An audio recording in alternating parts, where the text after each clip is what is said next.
স্বাস্থ্যসেবা জনগণের অধিকার, কিন্তু আমাদের সীমাবদ্ধতার কারণে আমরা শতভাগ সেটা নিশ্চিত করতে পারছি না।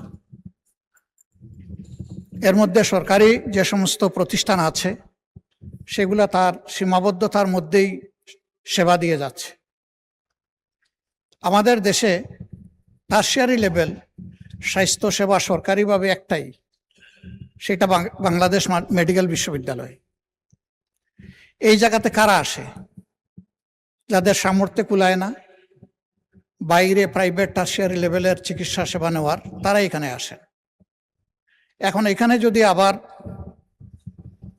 প্রফিট বেসড কোনো ইনিশিয়েটিভ নেওয়া হয় বা যুক্ত করা হয়, এখানে জয়েন্ট স্টক কোম্পানি থেকে এটা রেজিস্ট্রেশন নিতে হবে।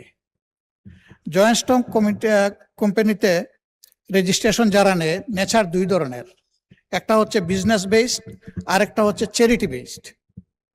এখানে যদি শুধু চ্যারিটির মধ্যে নন প্রফিটের মধ্যে কিছু থাকে আমার কোনো আপত্তি নাই, কিন্তু প্রফিট কনসার্ন কিছু আসলেই জনগণের উপরে কিন্তু আবার একটা বড় ধরনের দায় চাপবে। যেটুকু স্বাস্থ্যসেবা পাওয়া যাচ্ছে সেটাও বিঘ্নিত হওয়ার আশঙ্কা দেখা দেবে। তারপরে এইটাকে অপারেট করতে গিয়ে মেকানিজম যেটা করা হবে, সেখানে আমরা শতভাগ যদি ট্রান্সপারেন্সি নিশ্চিত করতে না পারি, তাহলে যা আছে সেইটাও শেষ হয়ে যাবে আমি মনে করি।